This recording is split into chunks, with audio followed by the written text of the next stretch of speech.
Hello, I'm Jan Ravinsky and this is Military Mind. Armed conflicts, defense and security, land, sea and air. We've got you covered.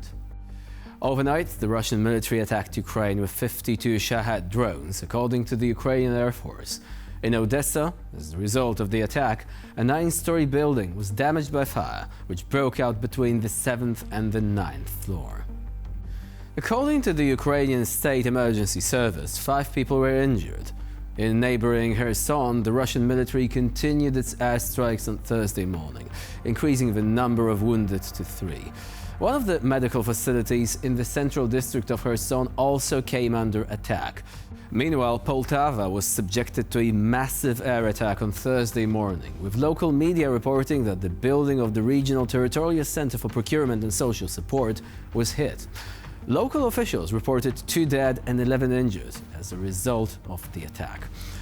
In Russia, Ukrainian forces attacked the Lipetsk region with drones overnight, according to the regional governor. The drone's debris fell on a private residential building. A local resident was killed and 2 people were injured.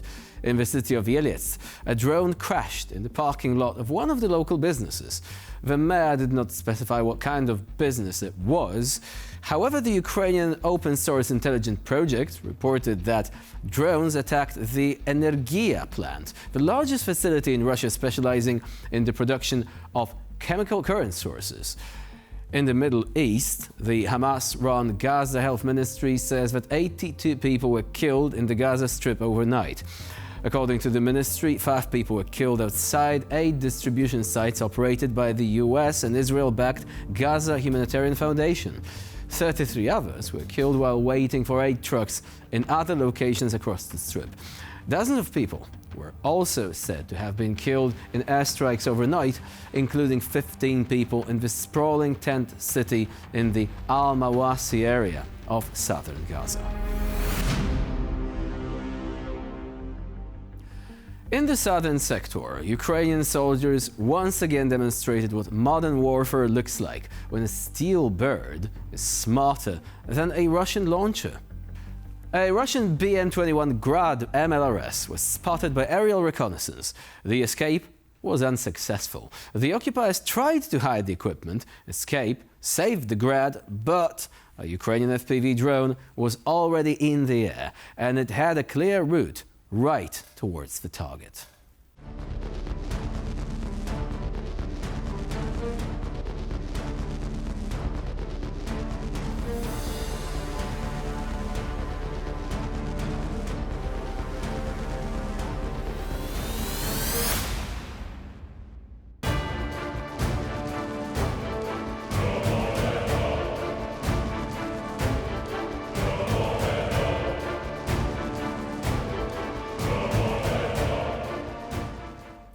Of course, as you can see, the initial explosion actually detonated the rockets still left inside the vehicle, making up for an impressively powerful blast towards the end.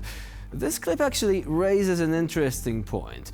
You might have heard about shooting and scooting. This is a tactic that is used by artillery units to protect themselves against counter-battery fire. So essentially, you fire away and then you escape so that any enemy fire does not reach you. However, with the increasing saturation of the battlefield with drones, this, as we have just seen, becomes increasingly more difficult. Now, moving on, and in the next clip, the soldiers of the Ukrainian 3rd Air Assault Battalion of the 79th Separate Air Assault Brigade demonstrate the armed forces' signature approach of acting quickly, accurately, and without making unnecessary noise. This time the setting is the area near the towns of Konstantinopil and Bakhatyr in the Donetsk region. The coordination of artillery and assault groups resulted in maximum damage, with the enemy suffering significant losses and forced to abandon their fortified positions.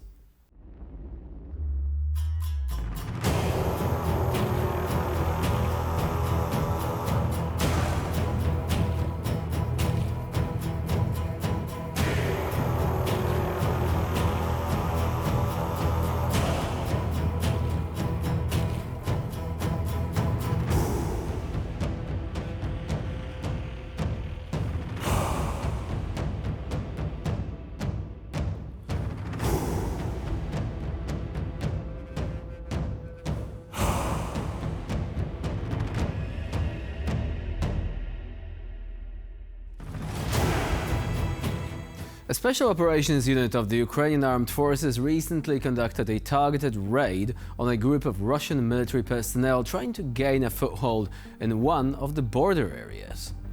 The result? 4 targets eliminated. One occupier was left requiring medical assistance.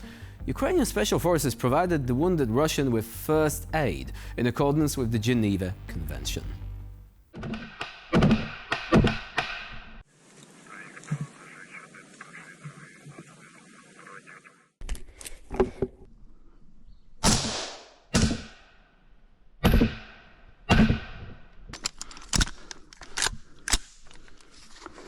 Рух на 12.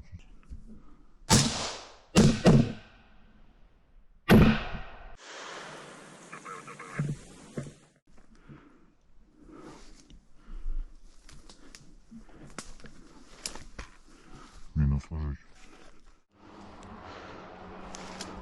Тут ще один в кущах є.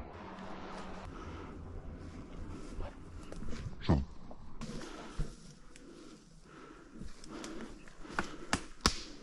Плюс.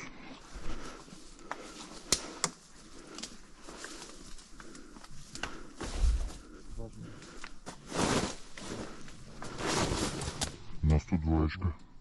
Ранение есть? Нет. Снимай каску. Каску снимай, Поднялся. Лицом ко мне. Лицом ко мне, сучара. Снимай. Медленно. Рация сюда, рация сюда. Что ты?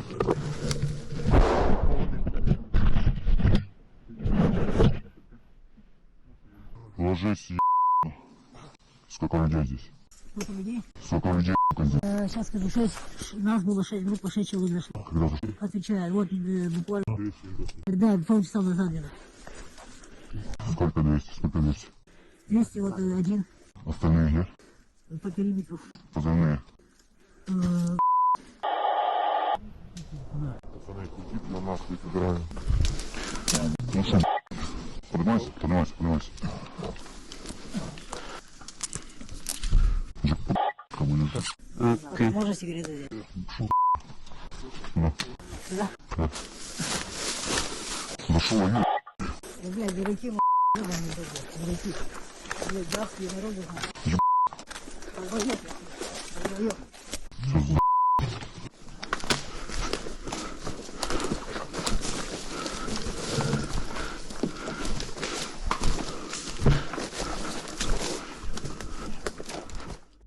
One important point on the treatment of POWs, the way Ukraine does it, is in stark contrast with what the Russians are doing.